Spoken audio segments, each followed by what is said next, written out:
आप देख रहे हैं मास्टर टीवी प्रोग्राम बातों बातों में आपको खुश आमदीद कहते हैं। मैं हूं आपका मेज़बान अयाज़ मोरस और प्रोग्राम में आप जानते हैं कि आपको ऐसे लोगों के साथ मुतारिफ़ करवाते हैं जिन्होंने माशरे में एक नाम और मुकाम पैदा किया है। आज भी हमारे प्रोग्राम में हमारे साथ एक ऐसी शख्सियत हैं जो पाकिस्तान राइटर के हवाले से पाकिस्तान का जो अदबी विरसा है, ख़ास तौर पर क्रिश्चियन कम्यूनिटी का, उसके हवाले से हम गुफ्तगू करेंगे। तो आज मेरे साथ जो मेरी मेहमान शख्सियत है जनाब साजिद सुहेल साहब, उनके साथ हम गुफ्तगू करेंगे जो कि मरकज़ी सदर हैं पाकिस्तान राइटर क्रिश्चियन गिल्ड के। उनके साथ हम बात करेंगे और इसका पस मंज़र क्या, इसकी एक्टिविटीज़ हैं और क्या जो इसके इक़दामात हैं ताकि नई नस्ल में जो अदब के हवाले से शौक़ है, जो ज़ौक़ है, उसको फ़रोग़ दिया जा सके। तो सर मैं आपका शुक्रिया अदा करता हूँ कि आपने वक्त दिया और हमारे प्रोग्राम में आए। Thank you. अच्छा, सबसे पहले मैंने जैसे इंट्रो में बताया क्रिश्चियन राइटर गिल्ड, इसका क़याम कैसे हुआ और आपका इसके साथ ताल्लुक़ कैसे जुड़ा, रिश्ता ये नाता, और कितना तवील आपका इसके साथ? देखें, शेर व अदब की दुनिया को अगर आप देखते हैं तो ये तो शुरू से, दुनिया के शुरू से शेर व अदब जो है वो है, जिसका सबूत हमें बाइबल मुक़द्दस में गज़ल व गज़लात से मिलता है और दीगर कुतब जो हैं, ज़बूर की पूरी किताब है हमारे पास। तो एक मसीही होते हुए मेरा ख्याल है कि हमारा जन्म जन्म का रिश्ता है इस शायरी के साथ। जहाँ तक रही पाकिस्तान क्रिश्चियन राइटर्स गिल्ड की बात, तो ये तकरीबन 1976 में एफसी कॉलेज के अंदर हमारे बहुत बड़े शुअरा थे। गुलजार चौहान साहब थे और गुलजार रफ़ा चौधरी साहब थे, प्रोफेसर यूसुफ नैयर साहब थे, उमर हयात उमर साहब थे जिन्होंने इस पे काम करना शुरू। इनके साथ भी काफ़ी बड़ी टीम थी, लेकिन नुमायाँ लोग थे। नज़ीर कैसर साहब का नाम भी इसके अंदर शामिल है।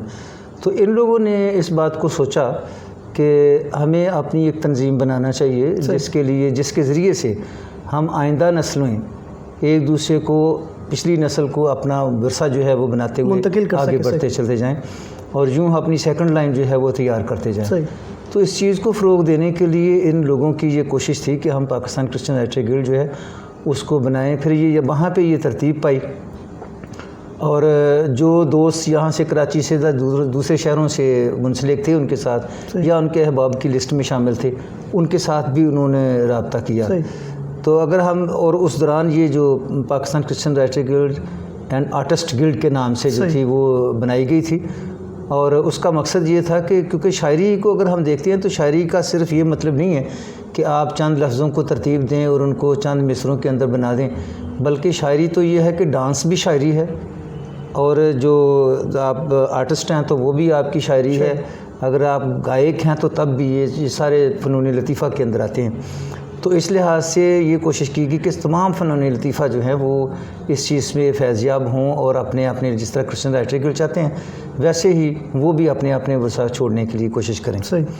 तो जब दूसरे लोग नहीं आए तो उसके बाद फिर 80s में आके इसको पाकिस्तान क्रिश्चियन राइटर्स गिल्ड का नाम दे दिया गया। पहले ये, सॉरी मैं आपकी बात काट रहा हूँ, इससे पहले क्या ये सिर्फ क्रिश्चियन कम्युनिटी तक थे, महदूद थे, या तमाम जितने भी किसी भी शायद उनका मज़हब या फ़िरके से? नहीं, क्योंकि नाम ही इसको पाकिस्तान क्रिश्चियन राइटर गिल्ड का दिया गया तो खुसूसी तौर पर रजिस्टर्ड मेंबर जो थे वो क्रिश्चियन ही थे। लेकिन जो इनके हल्का अहबाब के अंदर दूसरे शुअरा थे, अगर मुशायरे किए जाते तो उनको शामिल किया जाता। उनको शामिल किया जाता।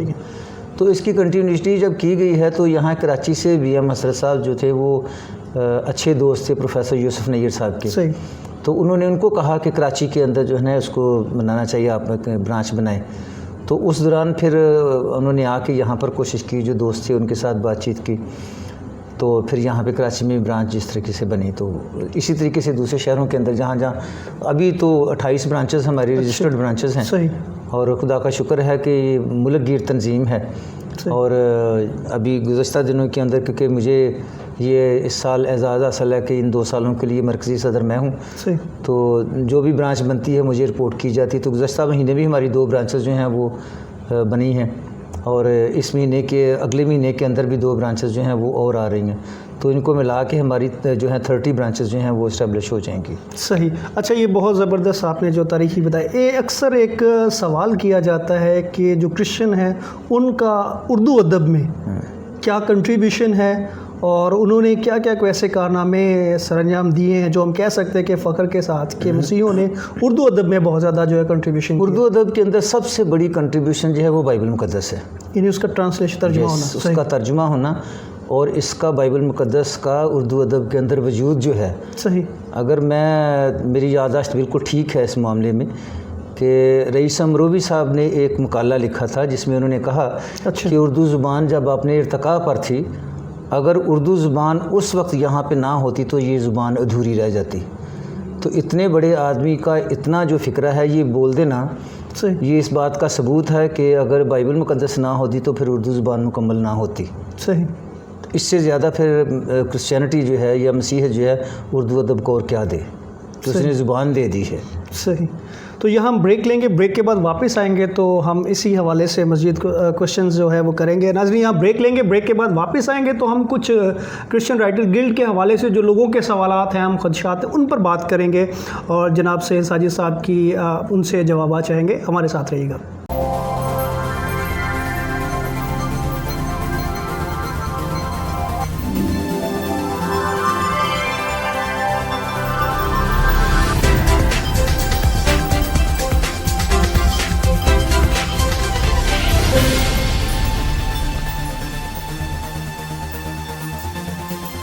वेलकम बैक नाज़रीन, आप देख रहे हैं मास्टर टीवी प्रोग्राम बातों बातों में अयाज़ मोरस के साथ आपको खुशामदीद कहते हैं। और जैसे मैंने ब्रेक से पहले बताया कि आज हमारी मेहमान शख्सियत जनाब सुहेल साजिद साहब हैं, जो कि मरकज़ी सदर हैं क्रिश्चियन राइटर गिल्ड के, और जो उन्होंने तारीख़ी पस मंज़र बताया कि किस तरह से ये क्रिश्चियन राइटर गिल्ड जो है वो ये क़याम में आई और इसका मकसद था कि जो मसीही शोरा है या अदीब हैं वो नई नौजवान नस्ल को आगे जो अपना विरसा है वो मुंतकिल कर सके। तो मैं अभी ब्रेक से पहले जैसे हमने उनसे कहा था कि सर, मैं इंट्रो में भी बताया था कि आपका क्रिश्चियन राइटर गिल्ड के साथ ताल्लुक़ कैसे हुआ और आपका ये सफ़र कैसा रहा अभी? मेरा क्योंकि ख़ानदानी तौर पे अदब के साथ गहरा ताल्लुक़ है। अच्छा। और मैं जब 79 में कराची में आया हूँ, सही, तो उससे पहले मैंने लिखना शुरू किया हुआ था। सही। तो यहाँ आके मेरी तलाश थी सही कि मुझे ऐसे लोगों के साथ मिलने का मौका मिले जो अदब पे काम कर रहे हैं। ठीक। तो उस दौरान BM हसरत साहब के साथ मेरी मुलाकात हुई, परवेज़ अहमद साहब थे, उनके साथ मुलाकात हुई, हमीद हेनरी साहब हैं, उनके साथ मेरी मुलाकात हुई। तो उस वक्त ये ग्रुप को बनाने की जो है वो कोशिश हो रही थी। तो मैं क्रिश्चियन राइटर गिल्ड जो कराची है उसकी ब्रांच के बानी जो मेंबर्स हैं उनमें मेरा शुमार हुआ। उसके बाद मुझे ये शर्फ़ हासिल हुआ कि मैं अपने लिंक को जैसे जैसे बढ़ाता गया हूँ तो मुझे अच्छे साथी के साथ मिलने का मौका भी मिला, जिसमें मोहतरम जनाब AR नाज़म साहब हैं। सही, बहुत बड़ा नाम है उर्दू अदब के अंदर, उनका नाम है। अरबी के बहुत बड़े उस्ताद थे। और इसी तरीके से अल्लामा HM सरफ साहब हैं, उनके कदमों में बैठने का मौका भी मिला है। तो मेरा लिंक इन लोगों की वजह से बढ़ता चला गया और फिर हमने मिलजुल कर ये कराची के अंदर इस ब्रांच को बनाया। और उसके बाद पहले बेशक 4-5 लोग ही थे, लेकिन उसके बाद एक लाइन जो है वो इसके अंदर है। तो अच्छी बात यह है कि हमारी टीम के अंदर लोग ऐसे मौजूद हैं जो लोग अपनी प्रेज़ करते हैं और हमारी टीम के अंदर वो लोग हैं जो दूसरों की प्रेज़ करते हैं। सही। सर, जैसे आपने बताया कि 28 ब्रांचेज़ है, लेकिन कुछ जो नाकदीन है वो ये कहते हैं कि ये मुख्तलिफ धड़े बने, इसके बारे में आपका क्या ख्याल है? नज़रियाती इख्तलाफ किसी शख्स का जो है वो हक़ है। ठीक है। और अपनी राय देने का भी सबके पास अपना इख्तियार है। सही। अगर ये धड़े इतने ज़्यादा मजबूत होते तो फिर आज 28 ब्रांचेस ना होती। सही। ये 2-4-6 रह गई होती। सही। तो ये ख्याल किया जा सकता है कि बहुत धड़े हैं। अगर धड़े हैं तो 28 से मैं आपको ये कह रहा हूँ कि अगले महीने 30 हो जाएंगी ब्रांचेस। सही। तो ये धड़े ना होने का सबूत है यानी कि वो ग्रो करेगी। अच्छा, कि किसी और टाइटल से अगर कोई अपना कोई ग्रुप बना लेता है, सही, तो वो मेरा ख्याल है इसके साथ उस बात को लिंक नहीं करना चाहिए। सही, ठीक है। ये भी कहा जाता है कि मसीही शायरी में तो एक बहुत ज़्यादा कंट्रीब्यूशन रहा है और बहुत ज़्यादा शायर है, लेकिन नसर में लिखने वाले कम है। इसकी क्या वजूहत समझते हैं आप? उसकी वजह यह है कि नज़्म का जो है ना ताल्लुक़ वो है विजन के साथ, और आपके पास ये वक्त है कि अगर आप सफ़र में जा रहे हैं ना, सही, तो आपको जाते जाते भी अगर ख्याल आ गया तो आपने लिख लिया है। सही। लेकिन नसर के लिए आपको घंटों टाइम देना पड़ता है। सही। और फिर दूसरी बात यह है कि बखेर का संवारना जो है ना वो डिफ़िकल्ट है। सही। तो नसर जो है ना वो नसर, इसमें कोई शक नहीं कि शायरी के अंदर कदगन बहुत ज़्यादा है, बहुत सारे लवाज़मात हैं जिनको पूरा करना पड़ता है। और शायद लोग ये समझते हैं कि नसर की कोई ऐसी टर्म एंड कंडीशंस नहीं है। नसर की अपनी टर्म एंड कंडीशंस हैं। तो अगर उन सब को पूरा करना जाओ और इतना वक्त देना शायद लोगों के लिए कम है, इसलिए नसर की तरफ लोगों का रुझान कम है। सही, इसी से जुड़ा एक सवाल, मुतालिया कितना ज़्यादा ज़रूरी है एक शायर के लिए, एक अदीब के लिए, और ऐसे शख्स के लिए जो कौम की या लोगों के जज्बात की या लोगों के एहसासात की तर्जमानी करता है? मुताला और मुतालिया दोनों ही लाजम हैं। सही, इसलिए कि अगर आप किसी चीज़ को देखते नहीं हैं या किसी चीज़ को पढ़ते नहीं हैं, सही, तो फिर आप उस पर रिफ्लेक्ट भी नहीं कर सकते हैं। सही। तो जितना ज़्यादा आप पढ़ते हैं उतना ही ज़्यादा बेहतर काम कर सकते हैं। अगर आप पढ़ते नहीं हैं और ये चाहते हैं कि मैं अच्छा लिख लूँ, तो ये मुमकिन हो नहीं सकता है।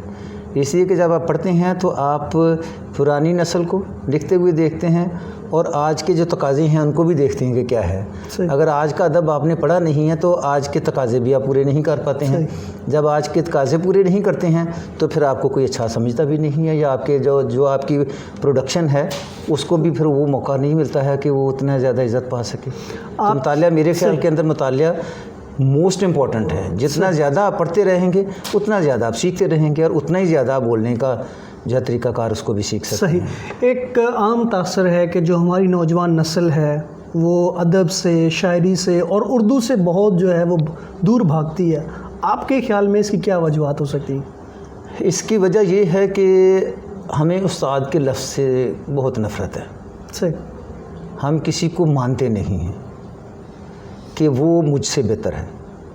ये थोड़े दिन पहले हमारे एक दोस्त हैं आरिफ परवेज़ नकीब साहब, सही, मैं उनकी सामने अगर बात करूं तो शायद वो इतनी मुनासिब बात नहीं है, लेकिन इस वक्त मैं आपको ये कहना चाहता हूं कि मैंने उनके अंदर ये देखा है कि जब भी कभी अगर उन्होंने किसी से एक लफ्ज़ भी पूछ लिया है ना, सही, तो एक लफ्ज़ वो 1000 लोगों को बताने में भी कोई यार नहीं समझते हैं कि मैं क्यों कहूँ कि मैंने फ़लाँ से एक लफ्ज़ सीखा। अगर ये आदत सारे लोगों के अंदर मुंतकिल हो जाए ना कि वो किसी को मानना शुरू कर दें, तो मेरा ख़्याल है कि ये एक अच्छा इम्पैक्ट जो है वो आ सकता है कि लोग क्यों नहीं सीखना। लोग किसी को मानने के लिए तैयार नहीं हैं। इस चीज़ को सिखाने की ज़रूरत है अभी भी बहुत ज़्यादा शदीद, कि हम एक दूसरे को एक्नॉलेज करें। जब एक दूसरे को एक्नॉलेज करते हैं तो हम बढ़ते चले जाते हैं। जब हम एक दूसरे को एक्नॉलेज नहीं करते हैं तो फिर हम नीचे की तरफ रहते हैं। मेरा ख्याल है कि जवान नस्ल के अंदर ये जो ट्रेंड है ये कम है, और वो किसी से सीखते हुए शायद ये समझते हैं कि ये मैं शायद किसी प्रेशर में आ जाऊँगा या इस तरह की कोई बात है। हालांकि ऐसा नहीं होता है। मैंने अपने उस्ताद से ये सीखा है कि उन्होंने कहा है कि अगर जब आप किसी से पूछते हैं तो पहली बात तो ये है कि ये छोटे होने वाली बात नहीं है, और अगर आपने किसी से पूछ लिया है तो आप अगर समझते हैं कि ये झुक जाना है तो आप किसी एक आदमी के सामने झुके हैं। लेकिन अगर आपने गलत लिख के शाया कर दिया है तो पूरी दुनिया के सामने आज झुक गए कि आपके कलाम को गलत कहा जा रहा है। सही।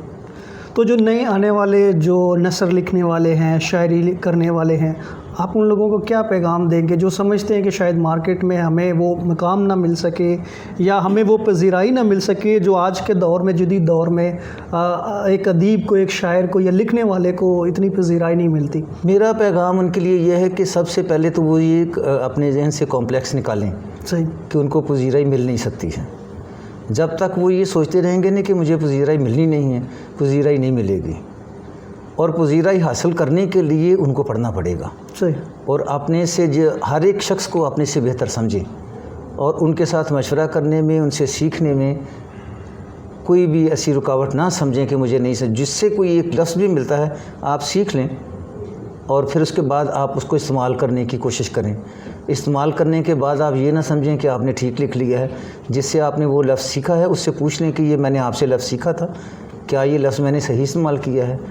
लोग बस इतना शुरू कर दें, कॉम्प्लेक्स निकालें, पढ़ें और मशवरा करें, पजीराई मिलेगी।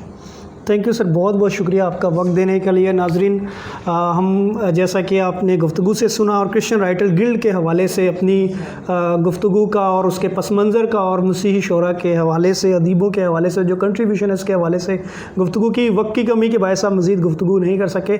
आपसे रिक्वेस्ट करेंगे हमारे चैनल को लाइक कीजिए, सब्सक्राइब कीजिए और लोगों तक शेयर कीजिए, ताकि जो हमारा मकसद है बातों बातों में जो नए ख्याल हैं, आइडिया हैं, उनको लोगों तक पहुँचाया जाए। Once again thank you very much. आपसे मुलाकात होगी अगले प्रोग्राम में एक नई शख्सियत के साथ। तब तक के लिए इजाज़त दीजिए। अपना बहुत सारा ख्याल रखिएगा।